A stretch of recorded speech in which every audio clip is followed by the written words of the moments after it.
우리가 소싱할 때를 떠올려 보면 상품성은 뭐 당연한 얘기겠지만 그만큼 또 가격 또한 엄청 예민하게 보시잖아요. 어떻게든 최저가 업체 찾으려고 막 몇 시간씩 때려 넣으면서 수입 비용은 왜 업체에서 주는 대로 그대로 내고 계시냐고요. 제품 단가 막 0.1위안 낮추려고 말도 안 통하는 중국 판매자랑 실랑이 할 시간에 수입 비용을 한 번 더 좀 더 깊게 파보세요. 싸게 들여와서 마진을 조금 더 남기는 것보다 물류 비용 자체를 낮춰서 진행하는 게 훨씬 효율적입니다. 말이 나온 김에 오늘 이 300원 이 안에 도대체 어떤 놈들이 포함되어 있고 어떻게 계산되는지 끝을 봅시다.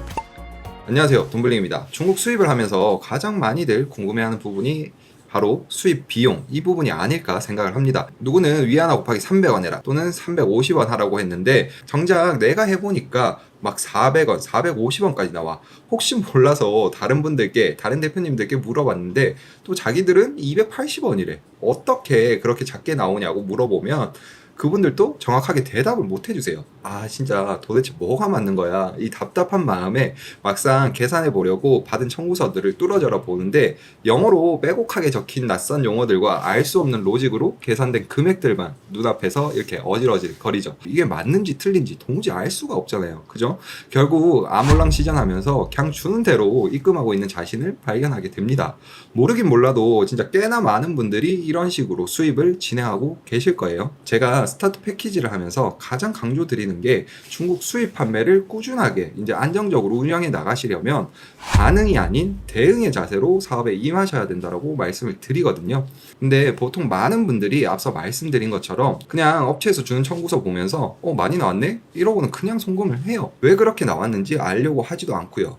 그냥 그렇게 수동적으로 이제 반응하면서 사업을 하다 보면 정말 큰일 납니다, 여러분. 미리 앞서서 대응하면서 사업을 운영해 나가야 됩니다. 내가 이번에 수입하려는 물품 금액이 이 정도 되니까 수입 비용은 대략 뭐 이 정도 나오겠구나 하고 미리 대응해서 자금도 확보하고 적재할 공간까지 이제 고려할 수 있는 단계까지 올라가셔야 돼요. 뭐 소량 수입인데 금액이 차이 나봤자 얼마나 나겠어. 또는 오늘은 할 일이 많아서 바쁘니까 시간 날 때 그냥 다시 한번 봐야지 하면서 그냥 계속 밀어버리거든요. 왜? 어렵고 힘들 것 같으니까. 자꾸 우선순위에서 뒤로 미루게 된단 말이에요. 말이 나온 김에 오늘 이 300원 이 안에 도대체 어떤 놈들이 포함되어 있고 어떻게 계산되는지 끝을 봅시다. 개당 59.29 위안인데 단순 계산을 위해 50 위안이라고 하고 여러분들이 하는 방법대로 위안화 곱하기 300원 단순 계산 해보겠습니다. 50 위안짜리 상품을 100개 수입한다고 했을 때 제품 총 금액은 5,000 위안이 되겠죠. 여기에 300원을 곱하면 총 예상 수입 비용은 150만 원이 되겠죠. 그죠? 개당 원가는 15,000원이 될 거고요. 반대로 제가 하는 방법으로 계산했을 때는 이 제품 개당 가격이 13,500원까지 내려갑니다. 무려 원가에서 10%나 차이가 납니다. 오늘 어쨌든 끝을 보기로 했으니까 이 300원에 포함된 구성 요소를 하나씩 파헤쳐보고 또 각 요소를 어떻게 계산하는지 하나씩 설명드려 볼게요. 300원 안에는 적용환율, 해상운임, CO, BL, 통관수수료, 관부가세, 그리고 대행수수료, 국내 운임이란 녀석들이 포함되어 있습니다. 하나씩 차례대로 설명드려 볼게요. 먼저 적용환율입니다. 우리가 클릭 몇 번으로 중국에서 물건을 수입할 수 있는 시대에 살고 있습니다만 궁극적으로 우리가 하는 이런 모든 일련의 활동들은 기본적으로 중국, 한국, 국경 간 무역 거래라고 볼 수 있겠죠. 때문에 이런 무역 대금은 무조건 기축 통화인 달러로만 송금이 가능합니다. 은행에서 TT 송금을 진행해 보신 분들은 아시겠지만 원화로 바로 중국에다가 송금하는 게 아니라 달러로 바꾼 다음에 중국 은행으로 송금이 되고 중국 은행에서는 송금받은 이 달러를 다시 위안화로 바꿔서 이제 판매자에게 최종 지급이 되게 됩니다. 따라서 이런 과정에서 환차 손익이 필연적으로 발생하기 때문에 대부분의 배대지들은 환차 손을 고려해 적용 환율을 조금 더 높여 놓는다고 보면 되겠죠. 그래서 얼마로 대입하면 된다는 거야 라고 궁금하실 텐데 저는 이렇게 하니까 얼추 맞더라고요. 네이버 위안화 환율을 보면 181.9로 나와 있는데 여기서 송금 보낼 때 기준으로 변경해 보면 183.71 위안이 되죠. 그럼 여기서 환차손을 고려해 한 5원 정도 추가를 합니다. 그래서 저는 적용 환율이 188.71원이 되겠죠. 그러면 5,000 위안 곱하기 188.71로 하면 총 제품 금액은 94만 3,550원이 나옵니다. 다음 해상우님인데요. 셀프 개선을 위해서 개당 제품의 규격을 알아야 된다고 제가 지난 영상에서 말씀을 드렸었죠. 못 보셨던 분들은 다시 보는 걸 추천을 드리고요. 이 제품 규격은 1688 상세 페이지에 웬만하면 기재가 되어 있어요. 만약 상세 페이지에 기재가 안 되어 있다면 알리왕왕으로 판매자에게 문의를 하면 판매자의 적극성 정도에 따라서 이제 개당 규격은 물론이고 발주하려는 총 수량의 규격과 CBM 단위까지 알려주기도 해요. 예를 들어서 제품 개당 사이즈가 20cm 곱하기 30cm 곱하기 10cm라고 한번 해볼게요. CBM을 구하기 위해서 1m 단위로 변환을 해야 되겠죠? 그럼 가로 세로 높이가 0.2 곱하기 0.3 곱하기 0.1이 되고 개당 CBM은 0.006이 나옵니다.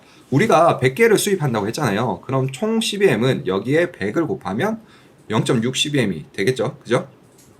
해상우님은 이렇게 CBM 단위로 책정이 되고 웨이하이, EU, 광저우 어디서 출발하냐에 따라 가격이 조금씩 다릅니다. 보통 웨이하이, EU, 광저우 순으로 금액이 점점 올라간다고 보면 되는데 이유는 산동성이라는 지역까지 물건을 끌어올리는 내륙 운임 비용이 추가되기 때문이겠죠. EU를 기준으로 CBM당 88,000원이라고 하면 88,000원 곱하기 0.6을 해서 52,800원이 나옵니다. 여기까지 이해되셨죠? CO도 한번 설명드려 볼게요. CO, 원산지 증명서 발급 비용입니다. 보통 3만원에서 한 4만원이 청구가 되는데 이게 뭐냐면 수입자가 이제 수입 화물에 관세 부과에 있어서 각 나라별로 정해놓은 세율이 있을 거잖아요. 그 국정 세율보다 낮은 FTA 협정 세율을 적용받기 위해서 해당 물품이 이제 그 나라에서 생산되거나 제조된 것이라는 것을 증명하는 공문서 발급 비용이라고 보시면 됩니다. 이런 거죠. 수입하려는 물품가액이 100만 원이라고 가정을 하면 기본 세율이 8%로 관세가 적용이 된다고 했을 때 우리는 8만 원을 관세로 내야 되잖아요. 이럴 때 원산지 증명서를 발급받으면 FTA 협정 관세로 적용이 되면서 무관세 또는 더 낮은 관세율로 수입이 가능해지는 거죠. 즉 8만 원 낼 걸 서류 비용으로 3만 원을 내면 5만 원을 줄일 수 있는 개념이라고 보시면 돼요. 따라서 수입 물품가액이 적을 때 있죠. CO 발급 비용보다 관세가 적다고 판단되면 발급을 안 하고 진행하는 경우도 있습니다. 네, BL, 선화증권이라고 하죠. 정의부터 한번 살펴보면 해상 운송 계약에 따른 운송 화물의 수령 또는 선적을 인증하고 그 물품의 인도 청구권을 문서화한 증권이라고 합니다. 그게 뭐야? 라고 굉장히 어렵게 설명이 되어 있는데 좀 더 쉽게 말해서 우리가 고객에게 택배를 보낼 때 보내는 사람, 받는 사람 정보가 기재된 송장을 출력하잖아요. 이 송장을 토대로 이제 택배사는 고객에게 물품을 전달하죠. 즉, 이 송장이 무역에서는 이제 BL의 개념이라고 생각하면 됩니다. 쉽죠? 해당 서류 작성 비용은 보통 22,000원 정도가 청구가 됩니다. 통관 수수료는 이제 관세사 비용이라고 생각하면 되는데 중국에서 선적되어 인천에 도착한 물품을 우리를 대신해서 세관에 수입 신고를 하고 통관을 시켜주는 대가로 33,000원이 청구가 됩니다. 관세는 말씀드릴 부분이 조금 많은데요. 좀 집중을 해주세요. 우선 관세가 어떻게 책정되는지부터 말씀을 드릴게요. 앞전 영상에서는 디테일하게 들어가면 조금 더 헷갈리실 수도 있을 것 같아서 단순 계산만 해드렸었는데 끝을 보기로 했으니까 일단 관세는 과세 가격에 관세율이 곱해져서 나오는 값이라고 보시면 되는데 과세 가격이라고 하면 이제 물건값에 해상 운임 비용까지 포함된다고 보셔야 돼요. 즉 물건값이 94만 3,550원이죠. 거기에 해상 운임 52,800원이 더해진 총금액 99만 6,350원에 협정세율 0.8%가 곱해져서 나오는 게 관세율입니다. 그러면 관세는 7,971원이 나오게 되는 거죠. 오케이, 여기까지 이해됐죠? 근데 내가 물건을 발주하기 전에 관세율을 확인하고 싶은데 그럴 때 어떻게 해야 될지 막막하잖아요. 관세를 알기 위해서는 먼저 해당 제품에 대한 HS 코드를 알아야 됩니다. HS 코드는 흔히들 3번이라고도 하는데 정의는 이렇습니다.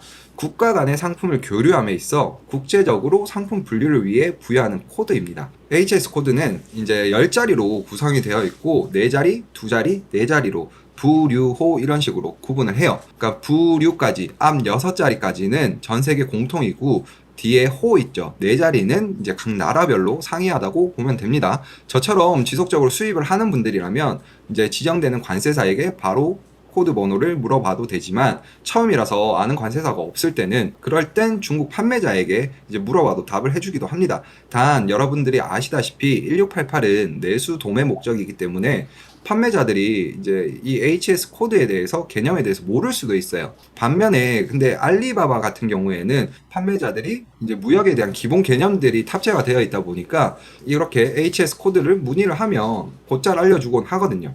1688 판매자가 3번 알려주지 않는다? 그럼 포기하는 게 아니라 알리바바에 가서 이제 비슷한 제품 판매자에게 물어보시면 되겠죠. 문제는 앞서 말씀드렸던 것처럼 가장 뒷자리 있죠. 네 자리. 이게 나라별로 상이하다는 거예요. 따라서 중국 판매자가 주는 세번 그대로 관세 법령 포털 사이트에 검색을 하더라도 나오지가 않습니다. 그럴 때는 부류 6자리까지만 입력을 하고 검색을 해보면 뒷 4자리들은 국내 품목 번호들로 조회가 되세요. 그러면 하나씩 보면서 맞는 3번을 찾아주면 되겠죠. 이게 만약에 제가 찾는 번호라고 해볼게요. 그럼 이쪽에 기본 세율 영역 8%를 눌러보시면 이렇게 협정 관세율을 확인할 수 있습니다. 한중 FTA 협정 세율이라고 해서 0.8%인 것을 확인할 수 있죠.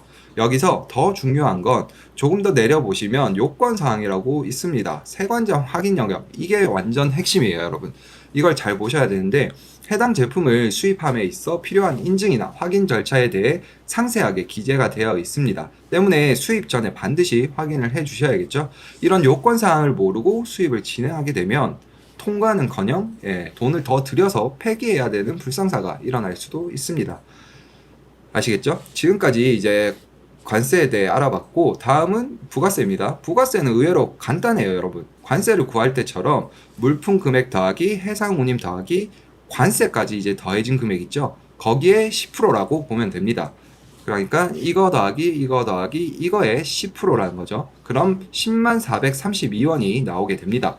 수수료는 이제 배대지 또는 에이전시 수수료라고 보면 되는데 전체 발주한 물품 금액에 대해서 10%가 청구가 된다라고 보시면 되세요. 전체 물건값이 943,550원이었으니까 여기에 수수료는 94,355원이 되겠죠. 마지막 통관 후 이제 대표님들의 창고까지 이동을 하기 위해서 국내 운임이란 게 발생을 하게 되는데 화물 택배의 경우 기본 7,000원부터 이제 팔렛 단위에서는 이제 무게가 올라가면 더 높아지겠지만 일단 기본적으로 한 7만 정도 발생된다고 보시면 되는데 우선 0.62mm였잖아요 저희는. 그래서 부가세 포함해서 한 77,000원으로 일단 기입을 해 놓을게요. 그럼 여기서 수입에 필요한 모든 비용들이 다 들어갔을 때 최종적으로 135만 9,108원이 나오게 됩니다. 개당 원가는 13,591원이 되겠죠. 앞서 위안화 곱하기 300원 적용 시 개당 15,000원에 비해서 상품 원가가 무려 10%나 더 내려가게 되는 거죠. 단순히 예상 견적일 뿐이고 개당 1,500원 정도밖에 차이 안 나는데 그게 뭐가 그리 중요하냐라고 할 수도 있어요. 물동량이 100개일 때 우리가 개당 1,500원이 차이 났잖아요. 그럼 1,000개일 때는요? 10,000개일 때는 어떻게 하실 건데요? 물동량에 비례해서 오차 범위는 이제 기하급수적으로 커지게 되겠죠. 그때 가서 바로 잡는다? 네, 저는 불가능하다고 보고요. 지금 또 안 하는데 물량이 많아져서 막 바빠 죽겠는데 그때 가서 다시 수입 공부를 한다? 네, 절대 안 됩니다, 여러분. 그간 어렵다고 또는 잘 모르겠어서 미루고만 계셨던 분들이라면 100% 이해할 때까지 이 영상 저장하고 다시 보면서 자기 걸로 만드시길 바라겠습니다. 감사합니다.